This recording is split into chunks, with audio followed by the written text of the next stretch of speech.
नमस्कार प्रिय साहित्य प्रेमियों। स्वागत है आपका साहित्य सागर चैनल में। आज हम लेकर आए हैं मुंशी प्रेमचंद जी के हृदय स्पर्शी उपन्यास प्रेमा का भाग 13, शोकदायक घटना। पूर्णा, रामकली और लक्ष्मी तीनों बड़े आनंद से हित मिलकर रहने लगी। उनका समय अब बातचीत, हंसी, दिल लगी में कट जात, चिंता की परछाई भी न दिखाई देती। पूर्णा 2-3 महीने में निखर कर ऐसी कुमलागी हो गई थी कि पहचान जाती थी। रामकली भी खूब अंग रूप निकाले थी। उसका निखार और यौवन पूर्णा को भी मात करता था। उसकी आंखों में अब चंचलता और मुख पर वह चपलता न थी जो पहले दिखाई देती, बल्कि अब वह अति सुकुमार कामिनी हो गई थी। अच्छे संग में बैठते बैठते उसकी चाल डाल में गंभीरता और धैर्य आ गया था। अब वह गंगा स्नान और मंदिर का नाम भी लेती। अगर कभी कभी पूर्णा उसको छोड़ने के लिए पिछली बातें याद दिलाती तो वह नाक भौंचा डाल लेती, रुठ जाती। मगर इन तीनों में लक्ष्मी का रूप निराला था। वह बड़े घर में पैदा हुई थी। उसके माँ बाप ने उसे बड़े लाड़ प्यार से पाला था और उसका बड़ी उत्तम रीति पर शिक्षा दी थी। उसका कोमल गत, उसकी मनोहर वाणी उसे अपनी सखियों में रानी की पदवी देती थी। वह गाने बजाने में निपुण थी और अपनी सखियों को ये गुण सिखाया करती थी। इसी तरह पूर्णा को अनेक प्रकार के व्यंजन बनाने का व्यसन था। बेचारी रामकली के हाथों में ये सब गुण न थे। हाँ, वह हंसोड़ी थी और अपनी रसीली बातों से सखियों को हंसाया करती थी। एक दिन शाम को तीनों सखियां बैठी बातचीत कर रही थी कि पूर्णा ने मुस्कुराकर रामकली से पूछा, क्यों रमन, आजकल मंदिर पूजा करने नहीं जाती हो? रामकली ने झेंप कर जवाब दिया, अब वह जाने को जी नहीं चाहता। लक्ष्मी रामकली का सब वृत्तांत सुन चुकी थी। वह बोली, हाँ बुआ, अब तो हंसने बोलने का सामान घर ही पर ही मौजूद है। रामकली, तुमसे कौन बोलता है जो लगी जहर उगलने? बहन, इनको मना कर दो, ये हमारी बातों में न बोला करें, नहीं तो अभी कुछ कह बैठूंगी तो रोती फिरेंगी। पूर्णा, मत लक्ष्मी, सखी को मत छोड़ो। मुस्कुरा के, मैंने कुछ झूठ थोड़े ही कहा था जो इनको ऐसा कड़वा मालूम हुआ। रामकली, जैसी आप है वैसी सबको समझती है। पूर्णा, लक्ष्मी, तुम हमारी सखी को बहुत दिक किया करती हो। तुम्हारी बाल से वह मंदिर में जाती थी। लक्ष्मी, जब मैं कहती हूं तो रोती काहे को है? अब ये बात उनको अच्छी नहीं लगती तो तुम काहे को कहती हो? खबरदार, अब फिर मंदिर का नाम मत लेना। लक्ष्मी, अच्छा रमन, हमें एक बात दो तो हम फिर तुम्हें कभी न छेड़े। महंत जी ने मंत्र देते समय तुम्हारे कान में क्या कहा? हमारा माथा छुए जो झूठ बोले। सुना लक्ष्मी, हमसे शरारत करोगी तो ठीक ना होगा। मैं जितना ही तरह देती हूं तुम उतनी ही सर चढ़ी जाती हो। ऐ तो बतला क्यों नहीं देती? इसमें क्या हर्ज है? कुछ कहा होगा। तुम कौन होती हो पूछने वाली? बड़ी आई वहां से सीता बन के पूर्णा। अच्छा भाई, मत बताओ, बिगड़ती काहे को हो? लक्ष्मी, बताने की बात ही नहीं, बतला कैसे दें? रामकली, कोई बात भी हो कि यूं ही बतला दूं? पूर्णा, अच्छा ये बात जाने दो, बताओ उस तंबोली ने तुम्हें पान खिलाते समय क्या कहा था? रामकली, फिर छेड़खानी की सूझी। मैं पते की बात कह दूंगी तो लजा जाओगी। लक्ष्मी, तुम्हें हमार कसम सखी जरूर कहो। ये हम लोगों की बातों तो पूछ लेती है, अपनी बातें एक नहीं कहती। रामकली, क्यों सखी? कहूं? कहती हूं, बिगड़ना मत। पुनः कहो, सौंच को अंश क्या? रामकली, उस दिन घाट पर तुमने किस छाती से लिपटा लिया था? पूर्णा, तुम्हारा सर। लक्ष्मी, समझ गई, बाबू अमृत राय होंगे, क्यों है ना? ये तीनों सखियों इसी तरह हंस बोल रही थीं कि एक बूढ़ी औरत ने आकर पूर्णा को आशीर्वाद दिया और उसके हाथ में एक खत रख दिया। पूर्णा ने अक्षर पहचाने, प्रेमा का पत्र था। उसमें यह लिखा था, प्यारी पूर्णा, तुमसे भेंट करने को बहुत जी चाहता है, मगर यहां घर से बाहर पांव निकालने की मजाल नहीं, इसलिए खत लिखती हूं।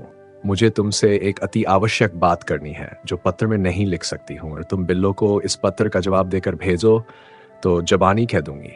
देखा, देर मत करना, नहीं तो अनर्थ हो जाएगा। 8 बजे के पहले बिल्लो यहां अवश्य आ जाए। तुम्हारी सखी प्रेमा।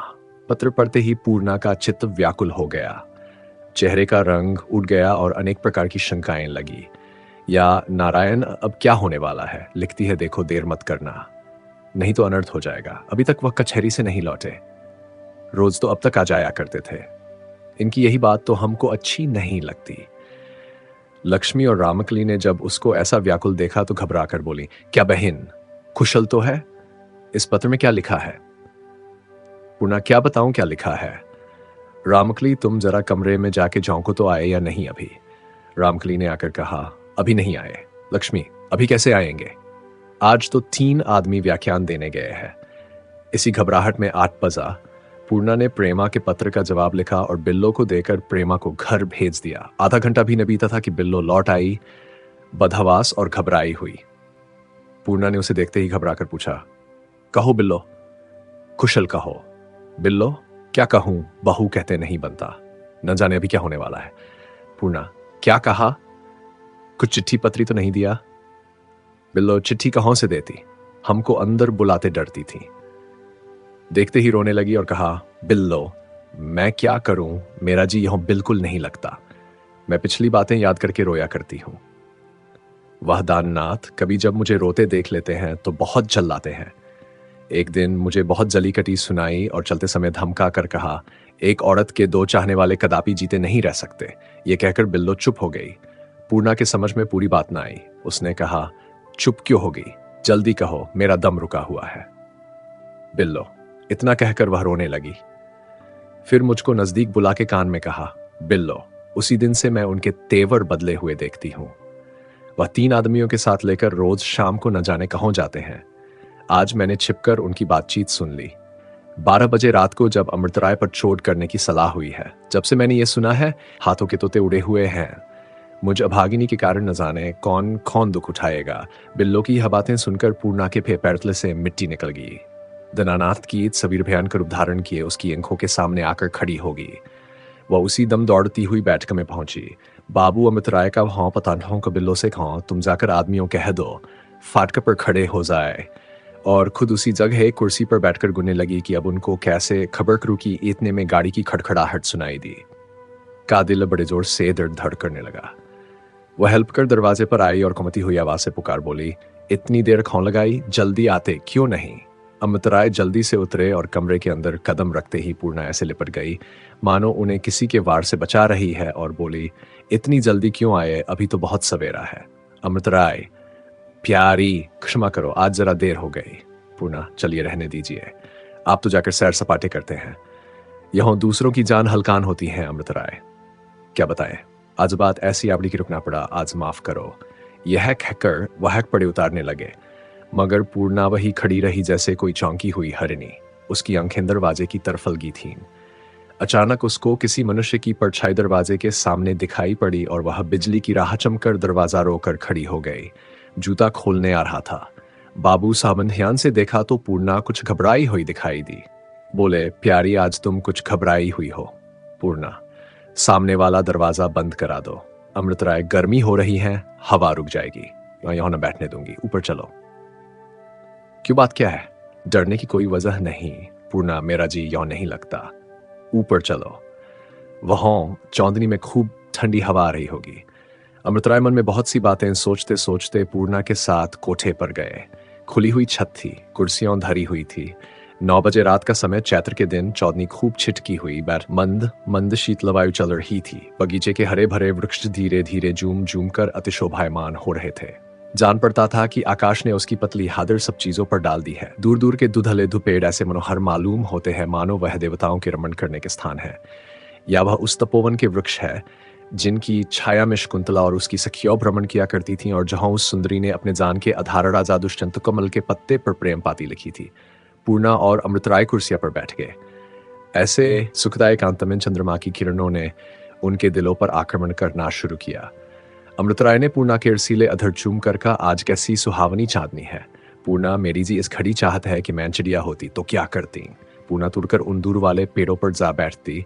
अमृतराय, हा देखा लक्ष्मी कैसा ला पड़ी है। पूर्णा, लक्ष्मी का सागाना मैंने कि नहीं सुना, कोयला लकती है, खुनो कौन गीत है, सुनो मोरी सुदिजनी फुटपेओ महाराज। अमृतराय, जी चाहता है उसे यहीं बुला लूं, यहां गाते लजाएगी। सुनो, इतनी विनय मैं तुमसे करत हूं, दिन दिन स्नेह बढ़े महाराज।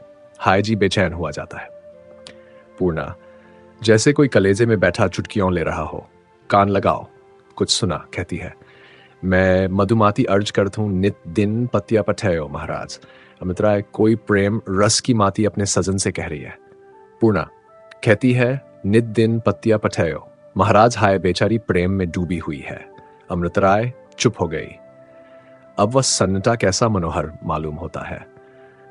पूर्णा, प्रेमा भी बहुत अच्छा गाती थी, मगर नहीं, प्रेमा का नाम जबान पर आते ही पूर्णा यकायक चौंक पड़ी और अमृतराय के गले में हाथ डालकर बोली, क्यों प्यारे, तुम उन गड़बड़ी के दिनों में हमारे घर जाते थे तो अपने साथ क्या ले जाया करते थे? अमृतराय, क्यों, किस लिए पूछती हो? पूर्णा, यूं ही ध्यान आ गया।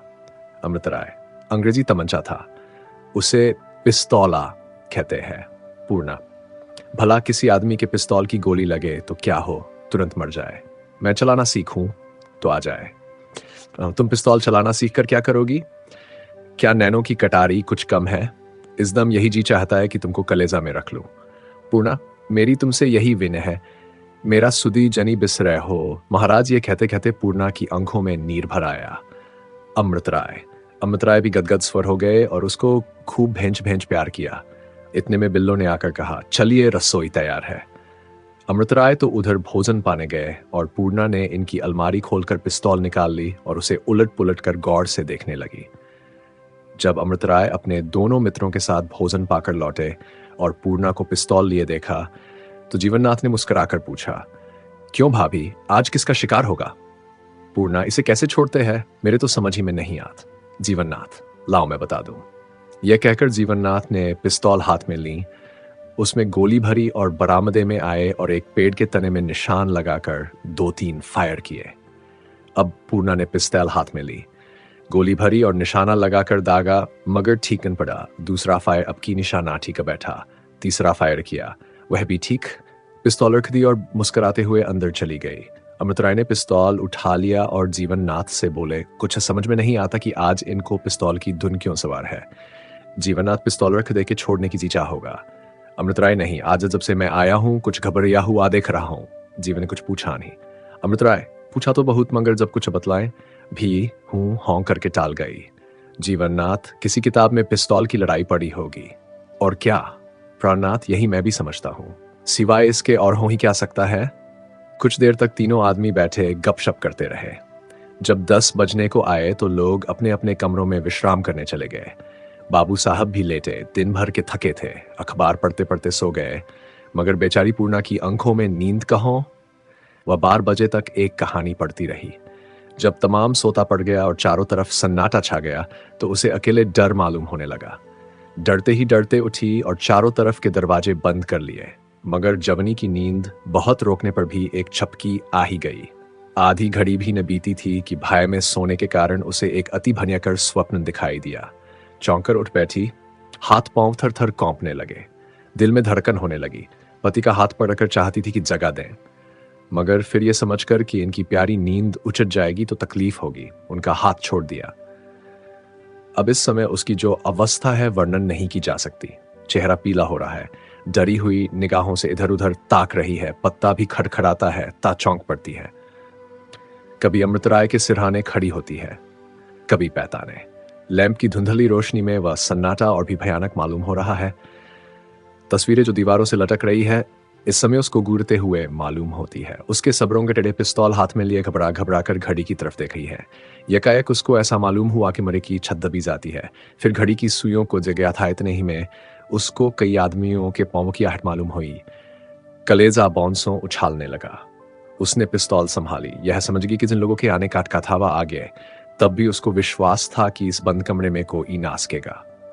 वहां लगाए पैरों हट ले रही थी कि अकस्मात दरवाजे पर बड़े जोर से थक्कालगा और जबत वह बाबू अमृतराय को जगाए कि मंजबूत की वार आप ही आप खुल गए और कई आदमी धड़धड़ाते हुए पिस्तौल सरकी। पूर्णा ने पिस्तौल सरकी, तड़ाके की आवाजें गिर पड़ा, फिर कुछ खटखट होने लगा। 2 आवाजें पिस्तौल के छुटने की ओर हुई, फिर धमाका हुआ। इतने में बाबू अमृतराय चिल्लाए, दौड़ो दौड़ो, चोर चोर। इस आवाज के सुनते ही 2 आदमी उनकी तरफ लपके, मगर इतने में दरवाजे पर लालटेन की रोशनी नजर आई और प्राणनाथ और जीवननाथ हाथों में सोटे लिए आ पहुंचे। चोर भागने लगे, मगर 2 के दोनों पकड़ लिए गए। जब लालटेने लेकर जमीन पर देखा तो 2 लाशें दिखाई दी। एक तो पूर्णा की लाश थी और दूसरी एक मर्द की। यकायक प्राणनाथ ने चिल्लाकर कहा, अरे ये तो बाबू दाननाथ हैं। बाबू अमृतराय ने एक ठंडी सांस भरकर कहा, आज जब मैंने उसके हाथ में पिस्तौल देखा तभी से दिल में एक खटका सा लगा हुआ था, मगर हाय क्या जानता था कि ऐसी आपत्ति आने वाली है। प्राणनाथ, दाननाथ तो आपके मित्रों में थे, अमृतराय मित्रों में अब तो शत्रु है। पूर्णा को दुनिया से उठे 2 वर्ष बीत गया है, सौंज का समय है। शीतल सुगंधित चित्त को हर्ष देने वाली हवा चल रही है। सूर्य की विदा होने वाली किरणें खिड़की से बाबू अमृत राय के सजे हुए कमरे में जाती हैं और पूर्णा के पुरिगत की तस्वीर के पैरों को चूम चूम कली जाती है। उनकी लाली से सारा कमरा सुनहरा हो रहा है। रामकली और लक्ष्मी के मुखड़े इस समय मारे आनंद के गुलाब की तरह खिले हुए हैं। दोनों गहने पाते से लौस हैं और जब वह खिड़की से भर निकालती हैं और सुनहरी किरणें उनके गुलाब से मुखड़ों पड़ती है तो जान पड़ता है कि सूर्याब लया ले रहा है। वह रहकर ऐसी चितवनों से ताकती है जैसी किसी की रही है। यह कहकर रामकली ने खुश होकर कहा, सुखी वह देखो आगे। उनके कपड़े कैसे सुंदर मालूम देते हैं। एक अति सुंदर फिटन चमचम करती फाटक के अंदर दाखिल होती है और बंगले के बरामदे में आकर रुकती है। बाबू अमृतराय उसमें से उतरते हैं, मगर अकेले नहीं, उनका एक हाथ प्रेमा के हाथ में है। यद्यपि बाबू साहब का सुंदर चेहरा कुछ पीला हो रहा है, मगर होंठों पर हल्की सी मुस्कुराहट जलकर ही है और माथे पर के शरकाटी का और गले में खूबसूरत हार और शोभा बढ़ा रहे हैं। प्रेमा सुंदरता की मूर्त और जवानी की तस्वीर हो रही है। जब हमने उसको पिछली बार देखा तो चिंता और दुर्बलता के चिन्ह मुखड़े से पाए जाते थे, मगर कुछ और ही यौवन है। मुखड़ा कुंदन के समान दमक रहा है, बदनंगराया हुआ है, बोटी नाच रही है। उसकी चंचलता देखकर आश्चर्य होता है कि क्या वही इलीमो और उलझे बाल वाली रोगिन है। उसकी आंखों में इस समय एक घड़े का अंशास माया हुआ है। गुलाबी जमीन की हरे किनारे वाली साड़ी और उदय रंग की कलोइयों पर चुनी हुई जैकेट उस पर खिल रही है। उस पर गोरी गाड़ी कलाइयों में जरा उकड़े बालों में गुंथे हुए गुलाब के फूल, माथे पर लाल रड़ी की गोल बिंदी और पाँव में जरदोज के काम के सुंदर में सुहागा हो रहे हैं। इस टडगा के सिंगार से बाबू साहब को विशेष करके लगाव है कि पूर्णा देवी की तस्वीर भी ऐसी ही कपड़े पहने दिखाई देती है और उसे देखकर कोई मुश्किल से एक हंस करता है कि प्रेमा ही की सूरत आईने में उतर कर ऐसा यौवन नहीं दिखा रही है। अमृत राय ने प्रेमा को एक खमली कुर्सी पर बिठा दिया और मुस्कुराकर बोले, प्यारी प्रेमा, आज मेरी जिंदगी का सबसे मुबारक दिन है। प्रेमा ने पूर्णा की तस्वीर की तरफ मलिन चितवनों से देखकर, हमारी जिंदगी का क्यों नहीं कहते।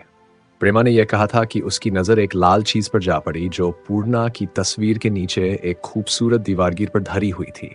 उसने लपककर उसे उठा लिया और ऊपर का रेशमी गिलाफ हटाकर देखा तो पिस्तौल था। बाबू अमृत राय ने गिरी हुई आवाज में कहा, यह प्यारी पूर्णा की निशानी है, इसी से उसने मेरी जान बचाई थी। यह कहते उनकी आवाज कौंपने लगी। प्रेमा ने यह सुनकर उस पिस्तौला को चूम लिया और फिर बड़ी लिहाज के साथ उसी जगह पर रख दिया। इतने में दूसरी फिटन दाखिल होती है और उसमें से 3 युवक हंसते हुए उतरते हैं। तीनों का हम पहचानते हैं। एक तो बाबू जीवननाथ हैं, दूसरे बाबू प्राणनाथ और तीसरे प्रेमा के भाई बाबू कमला प्रसाद हैं। कमला प्रसाद को देखते ही प्रेमा कुर्सी से उठ खड़ी हुई, जल्दी से घूंघट निकालकर सिर झुका लिया। कमला प्रसाद ने बहन को मुस्कुराकर छाती से लगा लिया और बोले, मैं तुमको सच्चे दिल से मुबारकबाद देता हूं। दोनों युवकों ने गुल मचाकर कहा, जलसा कराए जलसा, यूं पीछा न छूटेगा। शोकदायक घटना केवल एक दुर्घटना नहीं, बल्कि उस जीवन की सच्चाई है जहां सुख के क्षणों में भी दुख की परछाया मंडराती रहती है। यदि ये प्रस्तुति आपके मन को छू गई हो तो कृपया इस वीडियो को लाइक करें, कमेंट करें और साहित्य सागर चैनल को सब्सक्राइब करें। धन्यवाद।